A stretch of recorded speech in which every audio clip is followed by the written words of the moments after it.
I hope you are all safe and this COVID era. I hope you are all safe and staying home. So today we will be discussing about financial statement analysis. Before I start, I would like to a slide about today we have Bridge, who is the founder of Mera Skill. We are lucky to have him with us today. He has, I think most of you have seen this video in the Mera Skill website, which specifically talks about how important, to be a participative student. I mean, like the difference between passive teaching or passive learning and participatory learning. The whole idea is, if you are trying to learn from, something through reading, or having a video or audio session, or a lecture, if you're listening to a lecture, all this has certain impact of up to about 30%. You can see this pyramid in the slide. Other than if you are a participative student, like trying to be involved, discussing with the group, I think we're doing in our WhatsApp group, we put out our questions and sometimes try to get answers. We sometimes participate in answering some of the questions. And the important or the maximum reach can be while you try to teach others. And Bridge has put his personal experience in that video. Probably if you haven't watched that video, I request all of you to watch that video. And from my personal experience, today for this presentation, I was preparing for about last 2-3 days. And I can tell you from my own feeling, it really has a lot of difference. Rather, when you try to learn yourselves, and then you go, you wait examination, or you do some mock text. But all that is totally different when you try to present it yourself, or when you try to teach others. And I can tell you, I was, putting myself into a lot of commitment to make sure that I go through the topic very clearly, so that I am so confident. And today I could come and present to you all. So I request you all to take it as an opportunity. You can also take one of the topics, and take a day, and then next week or the week after, try to come and present it, so you will feel the difference when you are trying to teach others. So without further ado, I will go to the topic. So the topic today is about financial statement. So I just wanted to, if you have been, you might have been approached by anybody to invest in a certain company, right? Or let's say you are a banker, for example. So you are going to lend a company for a certain percentage, or for a certain fixed interest, let's say.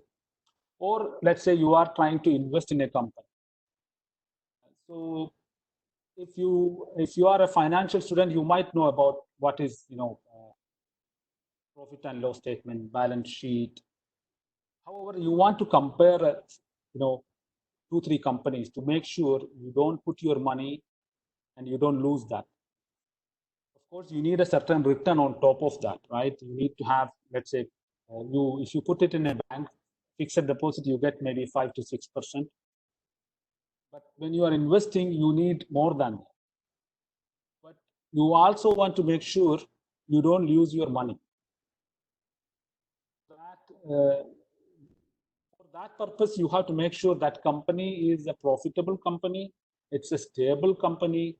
It can withstand any financial issues. Let's say, like now we have a COVID-19 issue across the world. Most of the companies are not running, it's closed. So you want to make sure all these kind of uncertainties, all these issues can be withstand, or the company can survive all these financial issues. So you don't want to give the money to someone or some company which will later on have difficulties to sustain or to difficulties to survive these issues. So for that purpose, we need to analyze the company. We need to see how stable it is the company. So that's why it's so important that financial statement analysis is so important. So you can look at the company's previous records, of course. As we know, financial statement analysis is always looking at the past, how the company did in the past. So we will be going through this outline, basically basics of financial statement. Then we will go through the statement ratios. Also looking at the profitability. Is this company profitable? Was it profitable in the past, or is it going to be profitable? Because looking at the past, we could tell that this is growing in a certain percentage level. So we could at least predict or estimate that this company will give me this much profitability in the future. And we will also look at some of the issues.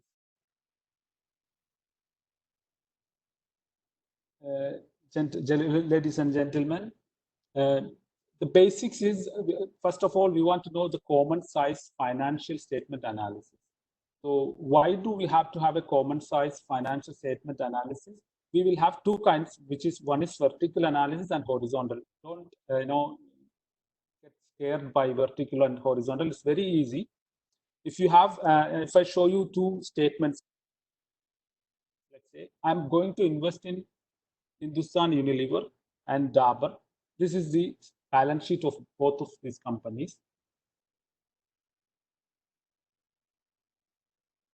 Please, if anybody has any questions, you come, proceed and come. You can, I think, unmute yourself and put your questions. Try to be involved. Try to be jovial. Don't take it so serious. Session of 1 hour. Try to be so frank and try to ask any questions if you feel, so that I could also learn something. So we have two statements here. One is Hindustan Unilever and Dabur. Both are up to last year, March 2019.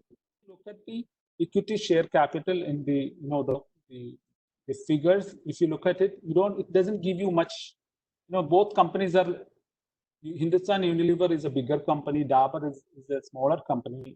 If you look at the share capital and the whole size of the company, it's double. Like the assets value of Hindustan Unilever is about 19 million, and Dabur is 8 million. But both are in the consumer goods sector. So that's why I choose these two companies. So you are trying to analyze both of them. So let's say one broker came to you and asked you to invest in one of them. So you are trying to see which company is better in shape so that you will have a better return in future, right? So I'm looking at both of them. If you look at the whole values as in crores, it doesn't give you much result, or it does not give you enough juice to take a decision. So I'm changing it to percentage. What I did here is you applied a percentage. You took a common size. What is in common as the common value, and the rest of it, which is like borrowings, liabilities, investment, everything is a percentage of the assets. So in this way, you can easily compare both these statements. So to the left, you have here the percentage, and to the right is HUL, Hindustan Unilever. So you can see, if you see the cash and bank is about 3.8% with Dabur, and HUL has about 19%.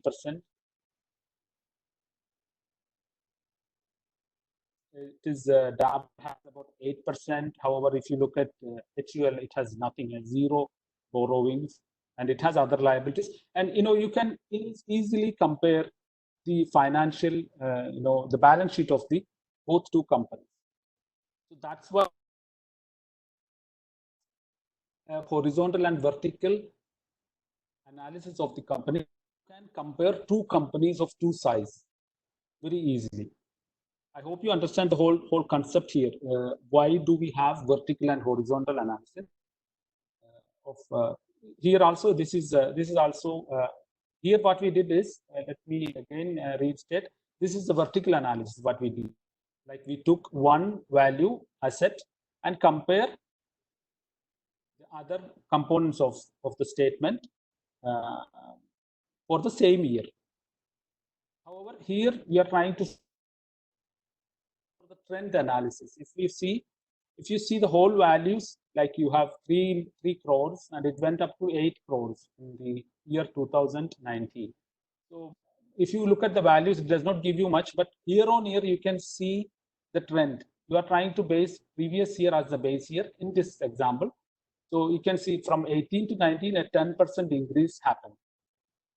You can also do that, taking maybe let's say 2015 as the base year. So you can see how much year on year or 15 to 19, how much is the growth happened. So this, and you can also compare like Dabur and HUL. HUL is growing at 11% from 18 to 19. Here it is 10%. There are some drops in 17, 18, probably because of the remonetization we had in India.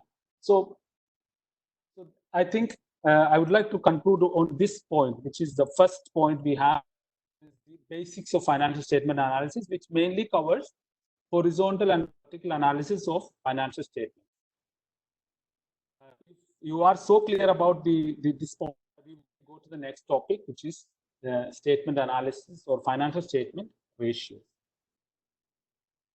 Okay, hello. Yes. Yeah, this is Sahir. Yes, Sahir. Yeah. So what I understood, we have two types of the financial statement analysis. One is the vertical and the horizontal analysis. And vertical analysis, we have compared with the data of the same financial year only. And for the vertical analysis, for the financial statement, we have the income statement and the balance sheet as a to the financial statement. For the income statement comparison, we have a percentage of the sales we are considering, and in the case of the balance sheet, the total asset we have taken as a base. Like for income statement, the sales we are taking as a base, and for the financial statement, for the balance sheet, total asset we are taking that as a base. Am I correct? Exactly. Yes, you are correct, Sahir. I think you know the subject already. As I said, try to take few of these statements, do it yourself. Practice, be engaged. I think in that way you would be very familiar with it. I think you already know the concept. Okay. So horizontal analysis, how we are measuring between the 1 year we are taking as a base. 1 year we are taking as a base. Let's say 2019 we are taking the base, or 2018 we are taking base, and comparing with the 2019, what is the progress or decline, what it's happened for the both financial statement, that is income as well financial balance So, sheet. yeah. Yes. Perfect. Yes. You are absolutely right. Okay. Asset, that means plant and machinery to plant and machinery, sales to sales, current asset to current asset for the two financial year, right? Yeah, see, Okay. yeah, I could explain it once more, maybe about 30 seconds. See, employee cost, you can see of if Dabur, for example, employee cost, which means salaries, it was 8% of your total earning, total revenue, right? So it was Sales, yeah. 8%, yes, Yeah, yeah, yeah, 8% of yeah. the sales or your revenue was in employee salaries. However, it went up to 11%, right? Yeah, So yeah. it is increasing, which so same compare it with Hindustan Unilever, it was 6%. It's declining or almost stable, 5%. So it's a Okay, trend. okay. That's why this horizontal analysis is also called trend analysis. You are trying to trend the Okay, progression over the years. okay. Maybe Got let's it. move on to the financial statement ratios. Thank you, Sahir, for the question. Um, Financial statement ratios also have three main concept, which is liquidity, solvency, and activity ratios. So now you already know what is basic trend analysis and the vertical analysis. So then now you are looking at the stability, or the is it the company worth investing? Okay, you looked at the how the trending is happening. However, you want now to know if this company is liquid enough. Has it got enough money to survive for the short term, which is the liquidity? Is it liquid enough to meet its short-term obligations? Also, you want to know, can it survive for the long term? Like, there are so many issues in the business industry, like you need to have a future growth, or maybe you have a long-term loan to meet. Will it be having enough liquidity, solvency? Also, you will look at the activity ratios, which means the efficiency of the company. So we are looking at three aspects. One is the short-term needs of the company. Long-term, can it survive in the long term?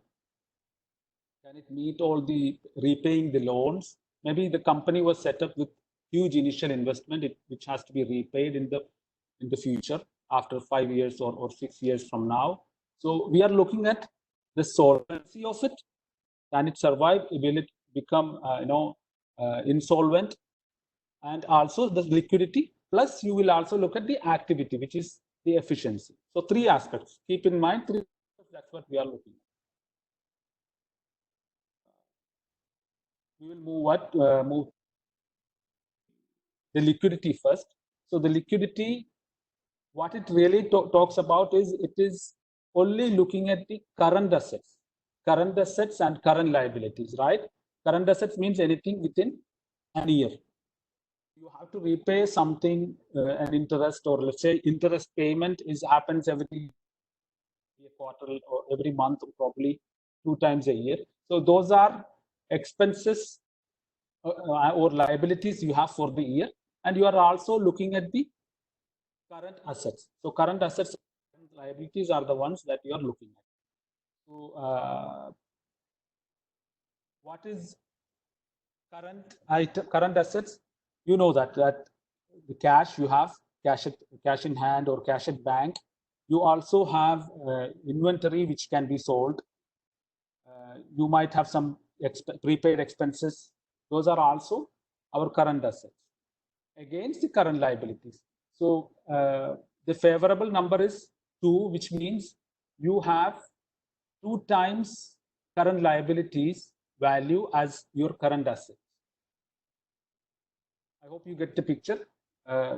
Even if someone is coming to you and claiming all your, or let's say you don't have any income in the current year. However, if you have to repay you have to repay your interest or whatever expenses, or payables or whatever, you can still survive with your current assets. Current assets is you have 2 times the current liability, so you can survive. So the same thing with quick ratio. I don't have to go to the formulas here, because we just want to know the whole concept, that what you are looking at. You are looking at, is the company is liquid enough to survive for the short term? Do we have enough cash with us, so that even if everyone comes in your doorstep asking for the money, you can still pay off all your debts, the short-term debts? So current ratio, quick ratio is taking off the inventory and the prepaid expenses. Cash ratio is the similar thing. So the whole concept is you are looking at the liquidity of the company, and it will not go into a trouble. So this is also, I think I shared you the slides. You can look at it. We don't have to go to the details here, but it's very simple. I don't want to take that time to go into details here. Okay, Ashfaq, hello. Yes. Go ahead. Can I add one more thing here? The previous slide. Yes. Yeah.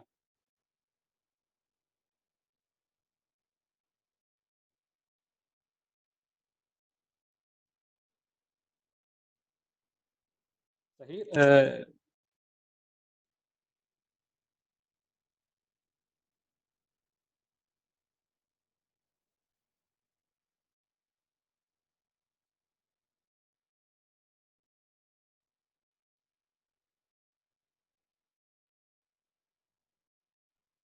I think I lost Sahir. I will move ahead. So we looked at the current ratio, cash ratio, and cash flow ratio. Here, one more point. See if when you look at the difference between current and quick ratio. Yeah, very what you sorry, do- very sorry. Yes, yes, Sahir, we lost you in the middle. Okay, okay. So you just come Yes. back in the previous slide. Yes. Okay. Here, many people will confuse which of the components we are taking into consideration for the current ratio, quick ratio, cash ratio. Yes. Okay.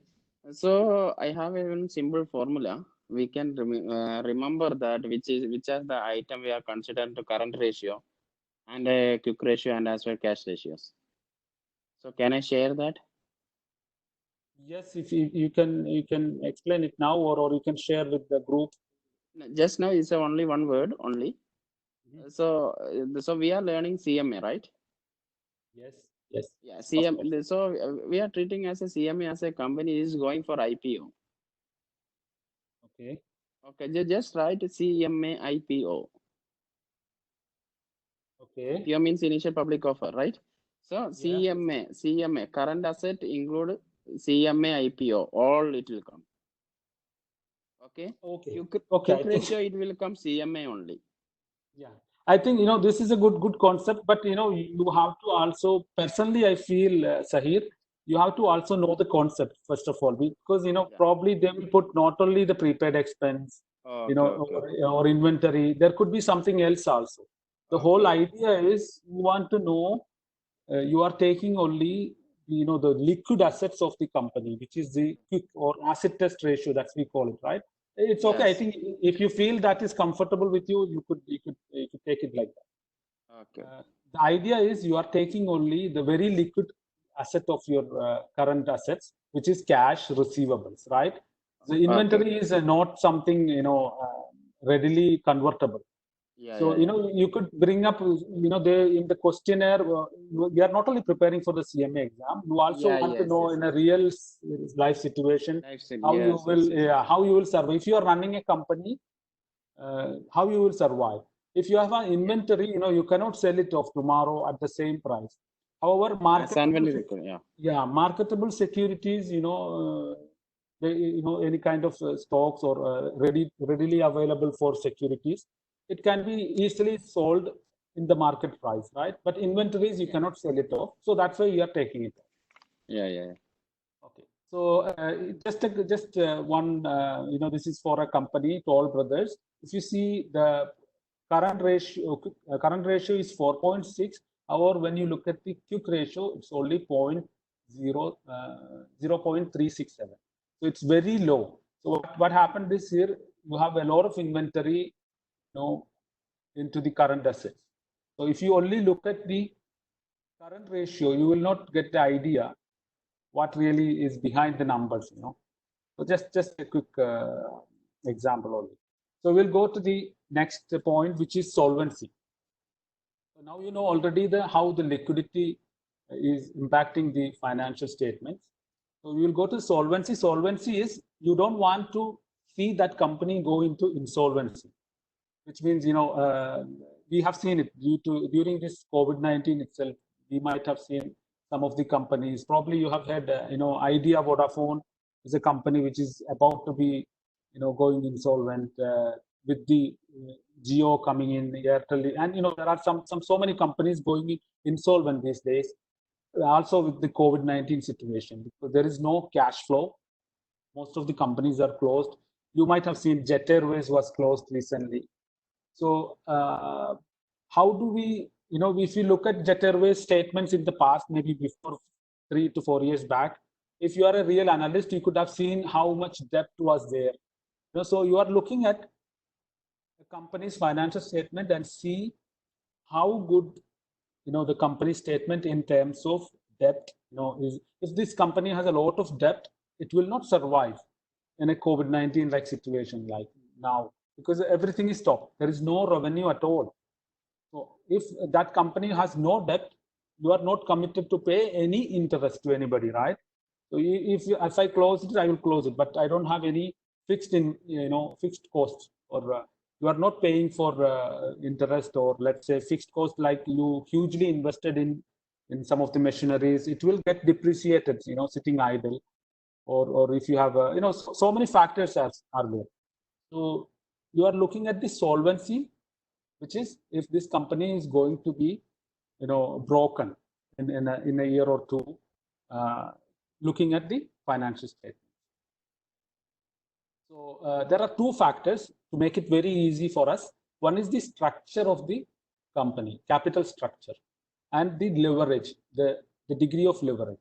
So the words are a bit confusing, but very simple as you want to know how much money is, I can show you this slide where you can see the debt equity structure, right? You have 1,000, the net worth of the company is $1,000. Let's assume 1,000 rupees. So that's the total asset. So it is financed by 800 rupees of debt, right? And 200 rupees of equity, right? So which is, if you see, debt equity ratio is 4 times, right? You have 200 as equity, and 4 times of equity is financed by debt. So somebody brought in $800, and 200 is your own money. So for the 800 is that much, which means a leverage of 5, right? So when your capital structure is this much, and you can compare with another company, you can see 100 is the equity, 900 is the debt, right? So it is a 10 times leverage is there. So you can see that when you have this much debt compared to this one, the company here in the left side is better to pay the interest, right? Because here you have more interest to pay, and here you have less interest to pay. So the structure makes a lot of difference. So this is the structure ratios. So you want to make sure if you have a $1,000 capital or total, fund of the or total equity of the company, you want to make sure that not a lot of debt are there, right? How can you analyze it? Debt divided by equity. So you want to know the, sorry, I think, yeah. You want to make sure that you don't have a lot of debt, which you will go into a trap in future. If there is no revenue or anything, you will still survive if you have less debt, right? Let me show you the advantages and disadvantages. Equity financing means you are bringing your own money, right? So you don't have any risk of paying back, immediately. Even if there is no profit, you will not be giving any dividends. However, when you are borrowing money from others, you have to pay them back interest first. Then whenever the due is happening, whenever the maturity happens, if it's a bond or any kind of or a loan, you have to return back that money. So there are so much advantages and disadvantages to both these. I think you can go through the study materials, see the difference in detail. But the whole idea is you don't want to put yourself a lot of debt. So at a later stage, you will be putting yourself in trouble that you cannot repay the debt or the interest.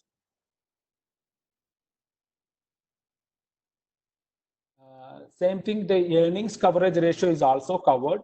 So the whole concept here is the interest coverage. You are looking at the total EBIT. EBIT means earnings before interest, right? Interest and taxes. So you are looking at your earnings and looking at the expense, interest expense. So here interest coverage is simply what it means, that from your earnings, you will be secured enough to pay off your interest expense, right? So the more earnings you have and the less expense you have is the better. Less interest expense. Same thing with the fixed expense also. Fixed expense is you have to, maybe the factory rent or any kind of expenses, lease or whatever, expenses. You are looking at earning before fixed cost and interest and looking at how much is your fixed charges. I think the whole earnings coverage ratio is also is making sure that you are secured enough to pay off all of your expenses, including interest or fixed expenses, from your earnings. I hope it is clear, right, everybody?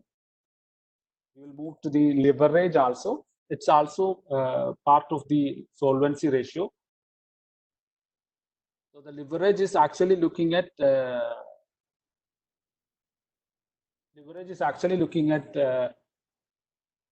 how much leverage you made. Leverage means you are taking advantage of something, right? So you're taking the advantage of, you have let's say you have a total investment of 500,000 and you are taking 100,000 or let's say 100,000 another loan so that you can increase the investment in the company and earn more profit, right? That's how you leverage yourself. So, but making sure that whatever you leverage or whatever the loans you have taken will be enough. The earnings from your company is going to be enough to pay off that leverage. I think here I could explain here.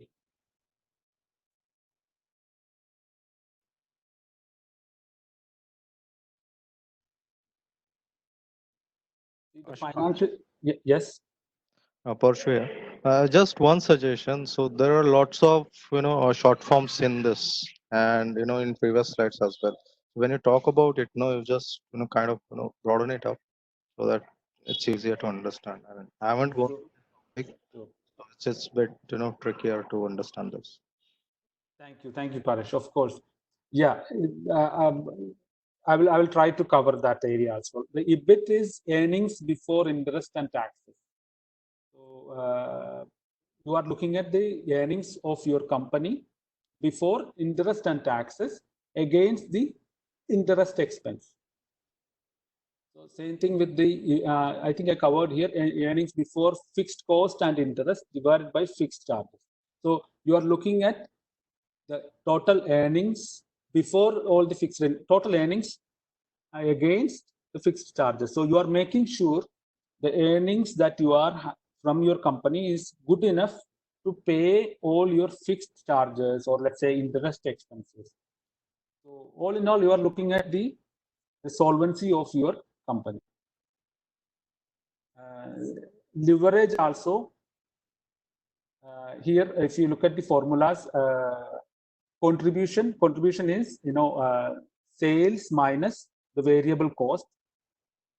So you are looking at the contribution, which means the gross profit, I could say, divided by the earnings before interest and taxes, right? That is the operating leverage.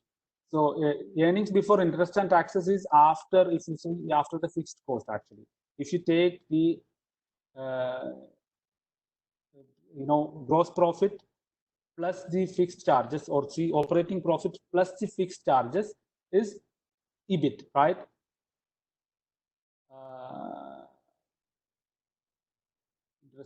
Divided by operating profit. I think if it is a bit confusing, I could take a sheet.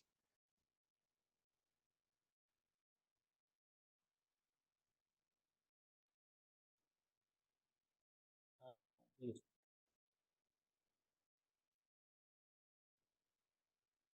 So here, to make it so easier, hopefully it's easier. Sorry.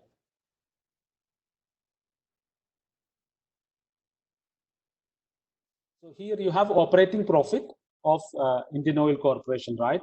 So here you are looking at operating profit against the EBIT, profit before tax, right? Or I think I would confuse you again. Let's go back to this one.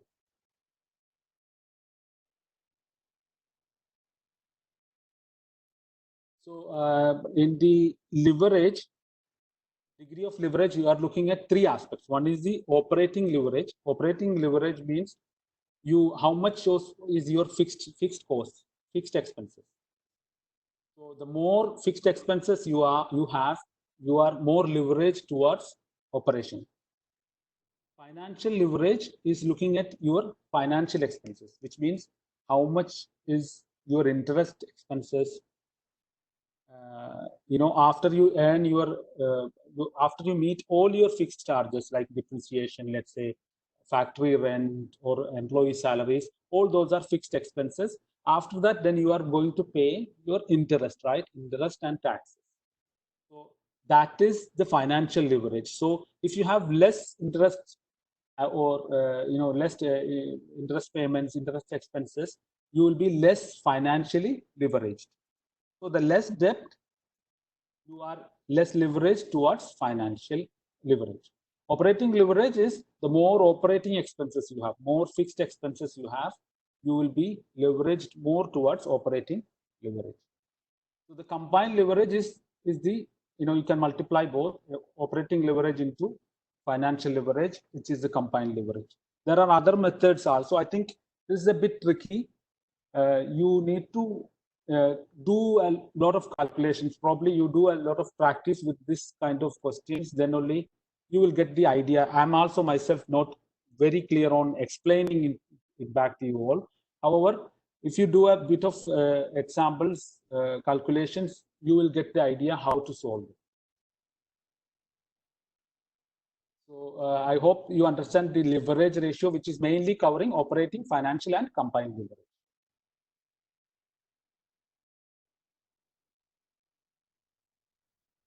The risk scenario, as I mentioned, the less risk towards operating leverage.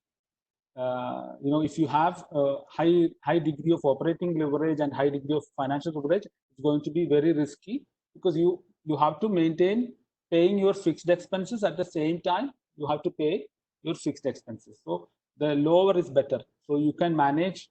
If high degree of operating leverage, you have to maintain a low degree of financial leverage so that it is a little bit prudent or conservative method. So I think we will go to the last portion of the ratios, which is the activity ratios.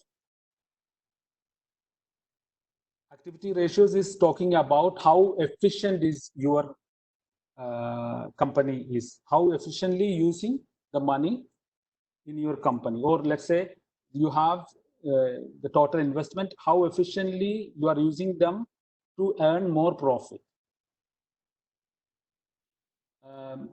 If you look at inventory turnover ratio, same thing, you are looking at annual cost of goods sold divided by the average inventory. So here, the whole idea is, the lower, it tells you that how many times your inventory been cycled, or the inventory went back into cash, you sold it and you got the cash, then you again brought inventory, then you again sold. The more the inventory ratio, the better. I think if I show you, there is, I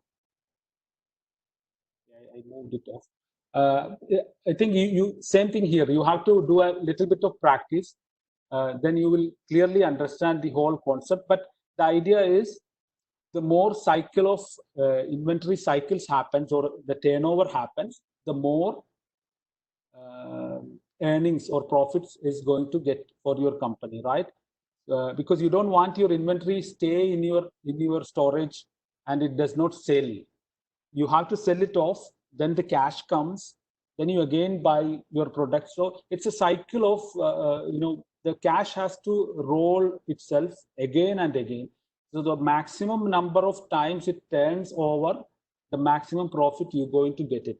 Same thing with the receivables, right? If you keep your debtors, your creditors, you lent your or you gave your products to somebody on credit, you want that money to come back to you as quick as possible. You don't want that creditor to stay idle or he's not paying you quickly, so that you get the money back to your business. Then you roll that money again and again and again, so that your profit is going to be generating so quickly. So the whole point is you are using your money very wisely, very, the activity in your company is so, so rapid. It moves around. The cash is cycling so quickly. Same thing with the payable turnover. Payable means just the opposite of receivables. So the payable is lower is better. We don't want to give the money to the debtors so quickly, because sometimes you keep, take some days more, so that you don't have to give him back the money so quickly, so that you can use that money in your business. That's a payable turnover. The operating cycle is the inventory hold period plus the debtors collection. I will still again, I tell you, do some examples, do some calculations, so you will get to understand the whole concept of this the activity ratios. But it is otherwise it is very easy to understand. Working capital turnover ratio also, fixed asset turnover. I just use the abbreviations, but it is as you move along with this calculations, you will be very maybe I would say 2-3 times of doing some exercise will give you a very good hint of how it all connected. As I said again, all these are connected. This liquidity, solvency, and activity. You are looking at 3 aspects. So activity ratios is how quickly you are generating the profit, how quickly you are rolling over the money or the cash. Key takeaways, I think I covered. So I think we are coming to the conclusion point of the financial statement ratios. This is very important also. The limitations of the financial statement is all these are numbers, all these are indicators. So if you take one value and let's say if you say, okay, debt equity ratio of one company is too high compared to the other, you cannot come to any conclusion with only that number, because there might be so many factors behind it. You can for example, let's say if you take a pharma company or a kind of who's some companies which spend a lot of money in research, those companies, if you look at it, they might be spending a lot of money in research. However, you will not see that much profit in their profit ratio. So there are so many factors behind one indicator. So you cannot isolate one indicator and say, oh, this company is bad or the other company is good. The whole idea is you need to see the cause and effect. If pharma companies spending a lot of money in research, it might be expecting a lot of future in lot of profit in future. So the research and development, probably if you look at maybe a retail company, FMCG company like Dabur or Unilever, they will not be spending a lot of research kind of spending, right? So you cannot say, oh, this company is spending a lot of money in R&D, research and development. However, this company is very good. There is no research, so you cannot compare in that sense. The whole idea is you need to see the cause and effect relationship. Then only you will understand. Also maybe one, the interest coverage ratio. If you look at the interest coverage ratio, you have to take how is the debt equity ratio of that same company. So you can make some relations. So the whole idea is, please don't look at the one indicator. We looked at so many ratios now. So you have to try to interrelate or connect all these ratios together to understand the whole idea behind it. I think the final one more item is profitability ratio. It is very quick. We'll cover it also. Profitability ratio is looking at how profitable is your company over the years. I think we looked at this same statement in the past. So if you look at, there are some key formulas we have to cover in our studies is gross profit margin, operating profit margin. All these are taking against the total sales. So what it does is, see, operating profit margin is, if I move a bit, is the operating profit margin. What you take is, you are looking at the total profit, which is let's say 35 crores is the total profit against the sales. So I can say 7% is my operating profit margin. Instead of looking at, you cannot say 35 million. Here it was 41 million, 41 crores.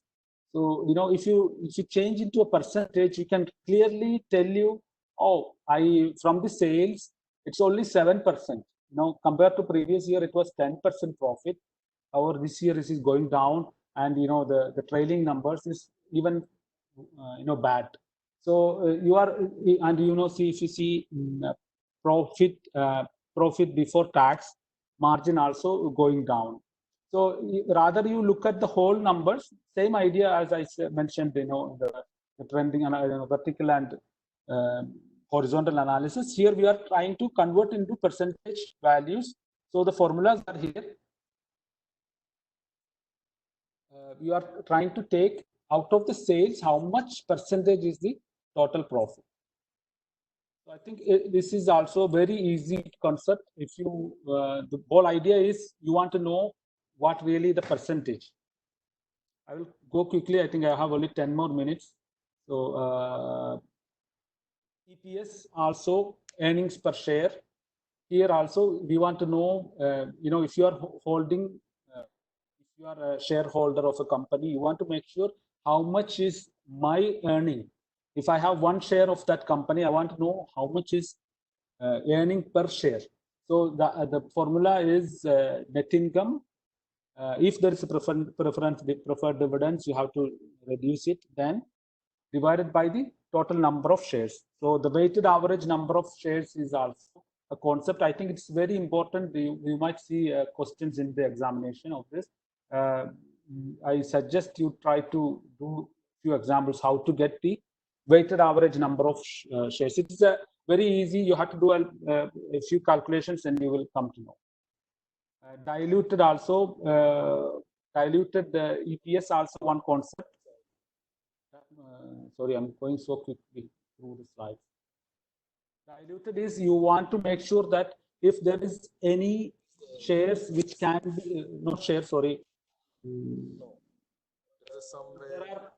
Hello? Yeah. If there are any warrants, or let's say debentures, or convertible preference shares, for example, or convertible debentures, or any kind of debts, any kind of other. Hello? Yes, ma'am.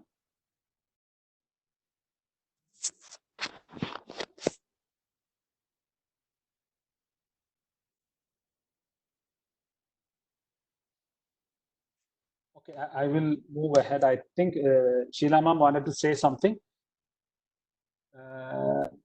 So the diluted is also a concept. So you want to include, here in the total number of common shares, you want to include the dilution, or let's say the potential shares that can be added to the total number.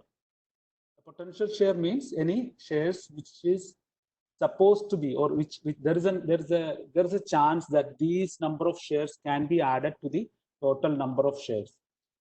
Probably, like, there are some preference shares which can be converted to common shares, or let's say the debentures can be converted into shares, or share warrants, or right issues. So those kind of shares can be added to the total number. I think I recommend, I will try to post some of the questions about this EPS topic, which is really interesting topic actually. What is the use of this diluted earning per share? Okay, Sahir, the main concept of EPS, earning per share, is you are looking at the total net income of the company, right? After you spend everything, this is the total profit divided by the number of shares, right? Maybe the company has 1,000 shares, for example, and you have $1,000 profit, right? So per share, you have $1 earnings, right? Yeah. 1,000 divided by 1,000. So if here you have 10 or 1 share of a company, and that company only has 1,000 shares. So Okay. you have $1 earning in that year, right? If that company has $1,000 earning, you can say I earned $1 for the 1 share I have, right? Yeah. So you know that 1,000 is the total share for that company. However, in Yeah. future, there will be some more shares added. If 1,000 shares become a 2,000 shares, the earning per share will become 50, right? 0.50 paise, right? Mhm.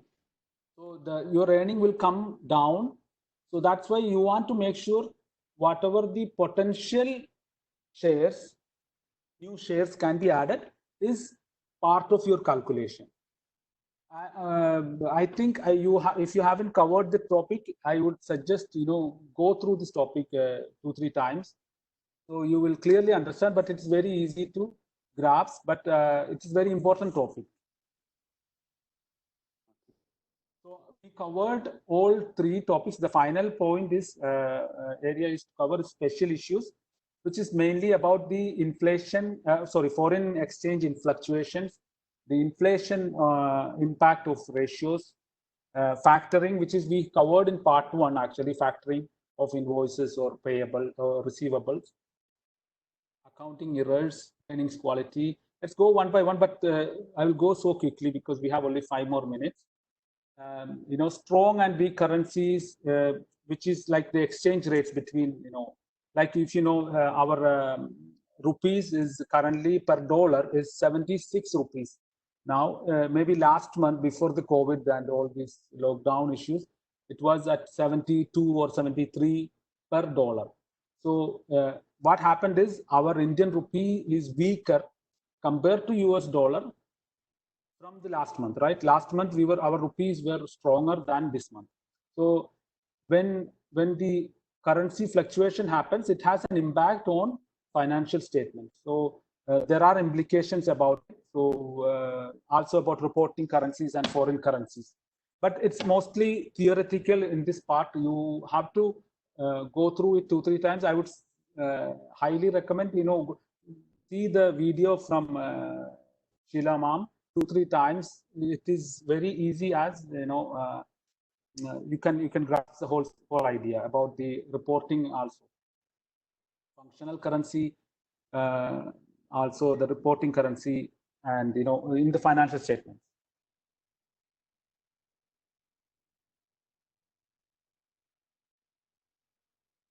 So changes in accounting treatment. This is also a bit of theoretical in nature.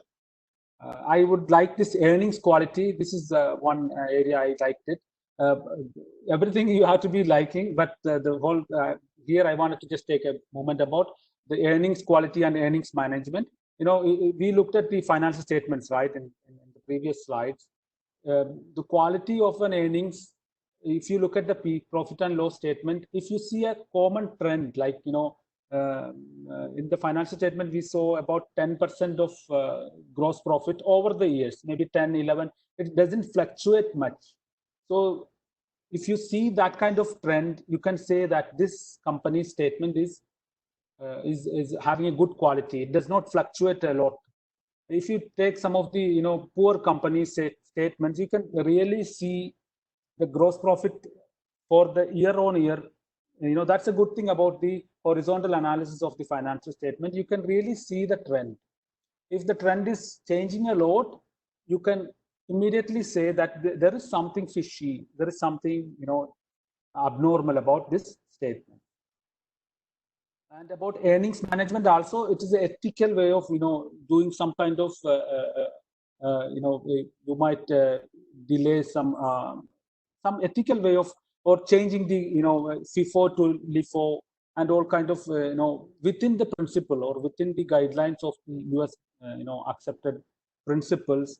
They are doing some kind of management, or doing not purely a manipulation, but the management can do earnings management by following the principles. So that's called earnings management. I think it's also a small area you have to cover. Face value, fair value, book value, and market. Also about the valuation of the assets and liabilities. It's more about theoretical specialties. I think if you do a lot, 2-3 times reading or watching the videos, you will get the idea. Accounting profit also, the income statement, it really talks about revenue less cost. But economic profit, I saw a few, multiple choice questions about it. Economic profit also consider the implicit cost. I would like to give an example about, if a student, it is in the MCQs we had, if a student let's say one guy who's working and earning, let's say $5,000 a month, and he stops that job and he goes for studies, for example. So, he will be paying the tuition fees, maybe let's say 10,000. The total economic, profit or the economic impact is he's losing the 5,000 earnings he had, plus the 10,000 he's going to pay for the fees. So the total economic impact is 15,000, right? It's not the 5,000 he's losing. That's not the total, effect. But you have to consider the implicit cost of it. So, but when you do the accounting profit in financial statement, we are only looking at revenue minus cost. You can go through these special issues. I think some of these areas are very important in the special issues also. So I think I have covered it, and it is 1 hour. I hope it wasn't boring. Please, if anybody has any questions, if you could go on for another 5 minutes.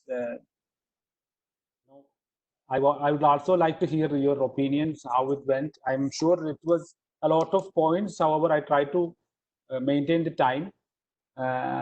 Please come on board and give your comments and opinions so I could improve myself in the next session. Finally, please stay safe, stay home. Don't go out if something not necessary until we settle down with COVID virus. Thanks a lot. Anyone would like to share their feedback? Sahib, Prashanu, Kausar, Hijaz, Anjali, please share your feedback. I would just say, Porsche. I would just say, it was a good session. We covered a lot in such a short span of time. That's also a positive and a negative. So, we could have limited it to a specific topic and gone into depth, so that concepts are clear. But anyways, it's a very good session, and the amount of time we had, that's the best we could do. So thanks a lot, Ashfaq. Hello. Yeah, Kausar, we can hear you. Yes, I think actually we should break topic much smaller part so that we can go more detail into. But whatever Mr. Spark has done in such a short time, it is very good. But we missed lots of small and confusing points also. So we need to make a small part session. That will be much more beneficial. And also, for Breach, I would say, or for everyone rather, instead of breaking the topics section wise, there are multiple chapters within the sections. Each section has at least 4 chapters. So that way, if you could allocate it, it would be far better for the presenter to focus on the less area and go into a lot of depth, because that's what the CMA is. It's about depth, not about knowing lots of things, but not in depth. That's something that we could do better next time. Yeah, Ashfaq has done a great job. This is here. Okay. Ashfaq has done a very good job, and he had covered more points. But in my point of view, this is a one man, something like we can say it's a one man presentation. So yeah, because very more points and we have to cover the less time, and he had run very fastly. And if you have to make some more interactive, then it will be and the audience audience can clear a lot of points we have, because we have many questions, and because of the time perception we cannot come to that questions, because we want to cover all the points. So at the next time, we can run the main very lengthy topic. We can segregate or the partly we can cover, and what those is covered. Because this financial statement analysis is a little bit more important, and more portion will be covered for the exam also. So we should have the depth knowledge about that. So I'm requesting for the next time, if anybody want to covering any topic, if it is the lengthy, we have to segregate the small topics, and whatever we are covering, it will be little deeply. That's my opinion.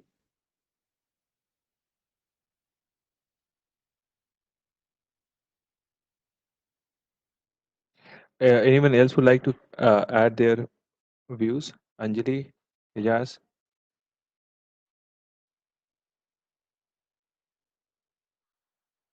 Someone called Lenovo. They put a Lenovo name. I don't know who is this, but would like to add. If someone is not adding, then great. I think what we do is, I think we take this input, and that instead of trying to cover one great topic, what we can do is we can subdivide the topic.